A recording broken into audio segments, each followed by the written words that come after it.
దళిత ద్రోహి దళిత ద్రోహి దళిత ద్రోహి దళిత ద్రోహి దళిత ద్రోహి దళిత ద్రోహి రేవంత్ అన్న నాయకత్వం రేవంత్ అన్న నాయకత్వం జై కాంగ్రెస్ జై కాంగ్రెస్ జై కాంగ్రెస్ జై కాంగ్రెస్ దళిత ద్రోహి దళిత ద్రోహి దళిత ద్రోహి దళిత దళిత ద్రోహి దళిత ద్రోహి కేసీఆర్ కేసీఆర్ కేసీఆర్ కేటీఆర్ హరీష్ రావు దళిత ద్రోహి దళిత ద్రోహి దళిత ద్రోహి దళిత ద్రోహి దళిత ద్రోహి దళిత ద్రోహి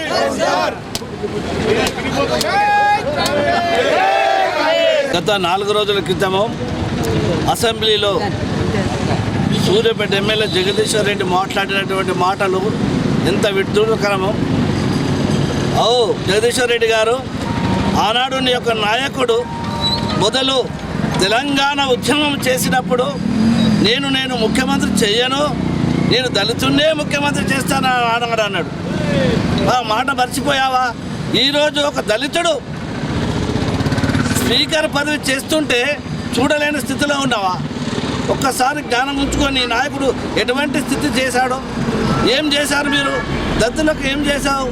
మరి గతంలో నువ్వు 10 సంవత్సరాలు ఒక ఎక్సైజ్ శాఖగా చేసి 70,000 బాకీ చేసి దాన్ని చూపెట్టు నిరాధాలు చేస్తే ఎవ్వరు కూడా చెప్పనటువంటి నీ నాయకుడు కానీ నువ్వు కానీ చెప్పని స్థితులు ఉన్నాయి.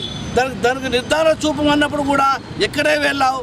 ఈరోజు ఒక అసెంబ్లీ జరుగుతున్నప్పుడు మీరందరూ ఏదో ఒక అసెంబ్లీలో మాకు చేసినటువంటి అరాచక పాలనను బయట పెడతారన్న ఉద్దేశంతో, ప్రజలకు మా చేసినటువంటి విధులు తెలుస్తారన్న ఉద్దేశంతో సభను అల్లకల్లం చేస్తూ మీరు ఏదో దాన్ని తప్పుదో పట్టిస్తున్నారు. కానీ మేము ఏదైతే మా నాయకులు ఇచ్చినటువంటి వాగ్దానాలు ఏవి ఉన్నాయో మా నాయకులు ఖచ్చితంగా నెరవేర్చడానికి మేము సిద్ధపడి ఉన్నాం. ఇప్పుడు రాష్ట్రము ఎన్ని స్థితిలో గతులు ఇబ్బందికరం ఉన్నప్పటికీ కూడా ఒక్కొక్కటికి చేస్తూ దాన్ని ప్రజలకు అందించేటువంటి పరిస్థితిలో ఉన్నారు. ఇప్పుడే ఇది చేసావా, అది చేసావా, ఇట్లున్నావా? మరి నీవు 9.5 సంవత్సరంలో ఎన్నో వాగ్దానాలు ఇచ్చాడు. మీరు దళితులకు 3 ఎకరాల భూమి ఇస్తాడు, దళిత ముఖ్యమంత్రి చేస్తాడు. ఏం చేశాడు? నీ చేతుల కొడుకు రాజ్యము, అటు బిడ్డ రాజ్యము, అటు అల్లుడు రాజ్యము, ఇంకొక అల్లుడు రాజ్యము, నీ రాజ్యము, నీ ఇంటి రాజ్యమే నడిచిపోయింది. కానీ ఎవరికి బంగారు తెలంగాణ చేస్తానని మాట ఇచ్చాడు నీ నాయకుడు. బంగారు తెలంగాణ చేయలేడు నీ నాయకుడు, అప్పుల తెలంగాణ మార్చాడు. ఒక్కసారి సిగ్గు ఉంటే ఇక్కడి నుంచి అయినా అసెంబ్లీలో ఒక సిగ్గుతో మాట్లాడండి, తలవంచుకొని మాట్లాడండి. ప్రజలకు ఏం చేయాలి? అవును మేము చేయలేం, మరి మీరు చేస్తున్నారు, ఇది చేయండి అని మరి సలహా ఇవ్వండి. కానీ మీరు అసెంబ్లీ తప్పుదో పట్టించడానికి ప్రయత్నం చేయకండి. మేము ఏదైతే ఉన్నారో మా మంత్రులు ఓళ్ళు తెలియని మంత్రులు లేరు. ఖచ్చితంగా ప్రతి ఒక్క అనుభవం గల మంత్రులు ఉన్నారు. మీలాగా పాలా ముక్కున్నటికి మంత్రి ఇచ్చి పైసలు ఇచ్చినట్టు మంత్రి ఇచ్చినటువంటి కాదు మా మంత్రులు. మంచి అక్షర జ్ఞానం ఉన్నటువంటి మంత్రులు ఉన్నారు. ప్రతి ఒక్కరికి తెలుసు కాబట్టి, పరిపాలన ఎలా చేయాలో తెలుసు కాబట్టి ఇప్పుడే మీరు తొందరపడకూడదు. ఖచ్చితంగా మేము చేయడానికి ప్రజలకు ఇచ్చినటువంటి ఏదైతే ఇచ్చామో ఖచ్చితంగా నెరవేర్చడానికి సిగ్గున్నాం. ఇప్పుడు నీ యొక్క ముఖ్యమంత్రి గారు 2.5 లక్షల జీతం తీసుకొని ఫామ్ హౌస్లో అంటున్నాడు. ఎవరి సొమ్ము రా బాబు? ఎవరి సొమ్ము అది? ఎవరి సొమ్ము? ఇప్పటికీ 55 లక్షల జీతం తీసుకొని 50 లక్షల జీతం తీసుకొని ఇట్లా కూర్చున్నావు.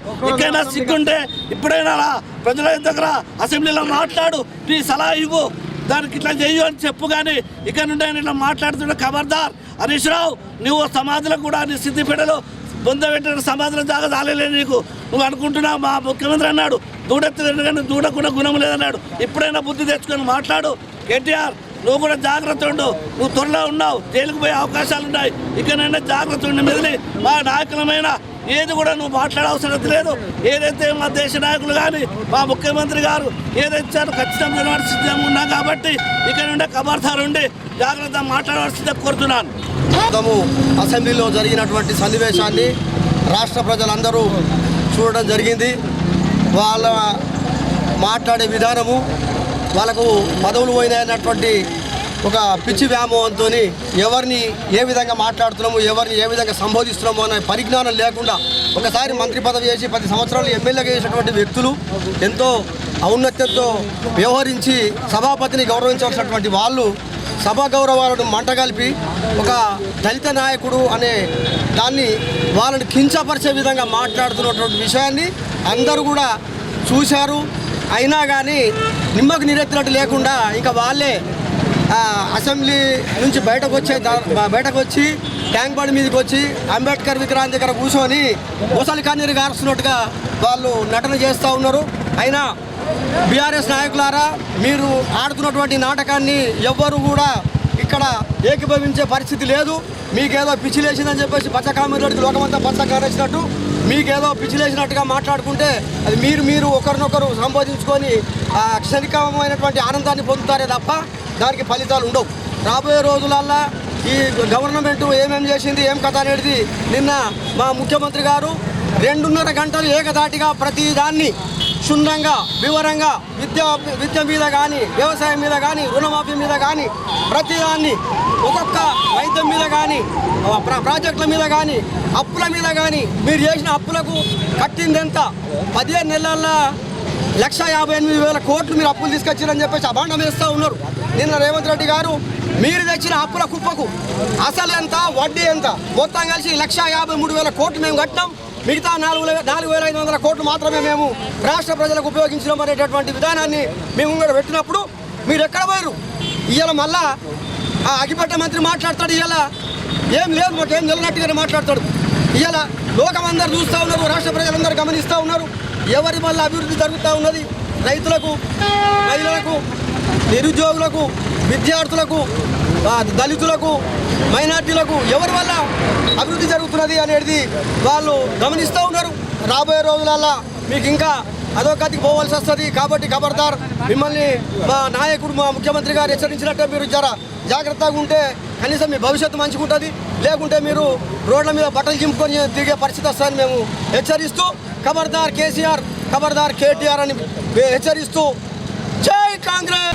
4 రోజుల క్రితం అసెంబ్లీలో జరిగినటువంటి పరిమాణాలను చూస్తుంటే తెలంగాణ వచ్చిన తర్వాత మీరు అనేకమైనటువంటి దళితులకు ముఖ్యమంత్రిని చేస్తానని, దళితులకు 3 ఎకరాలు చేస్తా అని చెప్పేసి హామీ ఇవ్వడం జరిగింది.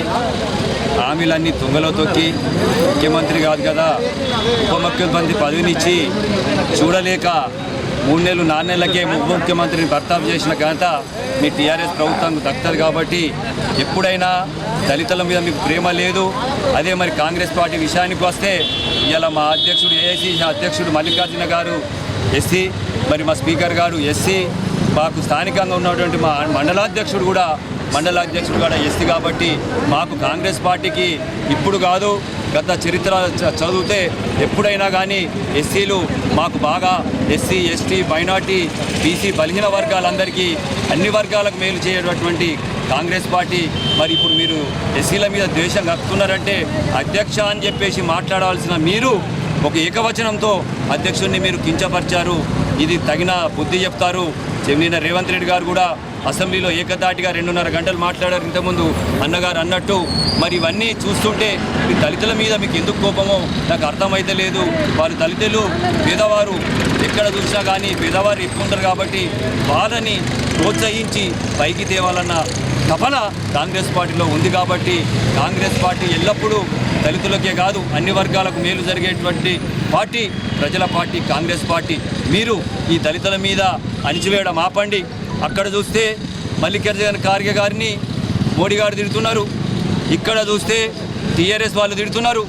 మరి మీరు ఎందుకు మీ ఎస్సీల మీద ఇంత కోపం పరుచుకుంటున్నారో అర్థమైతే లేదు. దళితాంగం కూడా, దళిత సంఘాలు కూడా రోడ్డు మీదకి రావాలి. దళిత సంఘాలు కూడా మీరు ఏం నేర్చుకోవాల్సిన దళిత ప్రజలు కూడా ఒకసారి ఆలోచన వేయండి. ఏ పార్టీ మంచిది, ఎవరైతే మీకు ఇది చేస్తారో వాళ్ళు ఎంబట నడవండి. రేపు రానున్న రోజులలో కూడా మా ఎంబట ఉంటే మీకు అనేకమైనటువంటి సంస్కరణలు తీసుకొచ్చి మీ దళిత బిడ్డలను ముందుకు తీసుకుపోతామని చెప్పేసి మా కాంగ్రెస్ పార్టీన నేను చెప్పడం జరుగుతుంది. జై కాంగ్రెస్, జై జై కాంగ్రెస్. మొన్న ఏదైతే అసెంబ్లీలో జగదీశ్వర్ రెడ్డి చేసిన వ్యాఖ్యలను ఖండిస్తూ, అదే దళితుల మీద ఆయన మర్యాద లేకుండా ఒక స్పీకర్ని హక్కున పదవి ఉన్న స్పీకర్ కానీ మీరైతే ఎప్పుడైతే దళితుల్ని ముఖ్యమంత్రి చేస్తున్నారో చేయలేకపోయినా కానీ కనీసం ఉప ముఖ్యమంత్రిని ఒక 3 నెలలు ఉంచాలి మీరు. మా యొక్క స్పీకర్ గాను మా సీఎం గారు మా అధిష్టానం ఒక ఉప ముఖ్యమంత్రిని ఒక స్పీకర్గా దళితులను ఉంచినందుకు మీకు కళ్ళల్లో మంట వస్తున్నట్లు మండుతుందా మీకు? ఎందుకు నిన్న ప్రశాంత్ రెడ్డి గారు మాట్లాడుతున్న ఆయనకు కనీసం మాజీ మంత్రి అయినా కానీ నిన్న రుణమాఫీ కాలే, రైతు భరోసా ఇవ్వలే, అది బోనస్ ఇవ్వాలని మాట్లాడుతుండు. ఓ ఎమ్మెల్యే గారు మీరు చూడండి, మీకు బోనస్ ఇవ్వలేరా? మొన్న 500 చొప్పున మీ బాల్కొండగా నిజామాబాద్ జిల్లాలో ఎక్కడైనా బోనస్ ఇవ్వలేకుండా తెలిస్తే 500 చొప్పున ఎక్కడైనా గిండెలకు 500 బోనస్ ఇచ్చిన ఘనత ఈ కాంగ్రెస్ రేవంత్ రెడ్డి గారికి దక్కుతుంది. నువ్వు అసెంబ్లీలో మాట్లాడుతున్నావు, నువ్వు కనీసం నీకు జ్ఞానం ఉందో లేదో మాకు తెలియదు, కానీ కనీసం బోనస్ ఇచ్చిండు, రైతు బంద్ ఇచ్చిండు, రైతు భరోసా ఇచ్చిండు, రుణమాఫీ వెంటనే 1-2 లక్షల లోపల ఉన్నవారికి ఎక్కడెక్కడ కొన్ని ఉంటాయి.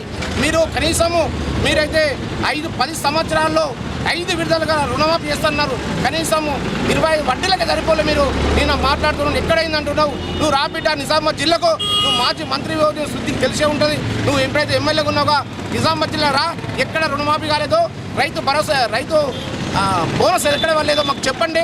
మేము నీకు ఎక్కడ నీకు మళ్ళీ అసెంబ్లీలో మాట్లాడే హక్కు లేదు నీకు. నువ్వు ఉన్నప్పుడు ఏం చేసినావు? అసలు నువ్వు ఏం చేసినావు? అక్కడ ఎప్పుడైనా నువ్వు ఏదైనా చేస్తుంటే చెప్పు. నువ్వు దళితులను ఎన్నో రకాలుగా మీరు ఇబ్బంది పెట్టి కనీసము మీరు అప్పుడు ఉన్న కనీసం ఒక రేషన్ కార్డు 10 సంవత్సరాలు ఒక రేషన్ కార్డు ఇవ్వాలి మీ ప్రభుత్వం. ఇక మా ప్రభుత్వం మీద నువ్వు వేలు చూపుతున్నావు అంటే మీరు చేతగానితనం. రైతు పేదవారికి రేషన్ కార్డు ఇచ్చి రైతులకు కరెంటు ఉచితంగా ఇచ్చి బస్సులు ఉచితంగా ఇచ్చి ఎన్నో రైతులకు పేదవారికి ప్రభుత్వం అందుబాటులో ఉన్నారు. మీకు ఏది చేత కాకుండా ఊళ్ళల్లో తిరగకుండా మీకు చేస్తారు కాబట్టి మా ప్రభుత్వం మీద మీరు మీకు కన్నులో పండుతుంది. బిడ్డ నువ్వు ఆలోచించండి. మా తెలంగాణలో ఎక్కడ తిరిగినా మీరు కొన్న కనీసం ఎమ్మెల్యే టికెట్లు వచ్చాము, కానీ నెక్స్ట్ వస్తే ఆయన గున్నుస్తున్నాం మన ఎంపీలకు ఎట్లయినాయో నెక్స్ట్ మళ్ళా 3 ఏళ్ల తర్వాత మీకు ఎక్కడ 4 సీట్లు రావని నేను హెచ్చరిస్తున్నా. జై కాంగ్రెస్, జై కాంగ్రెస్.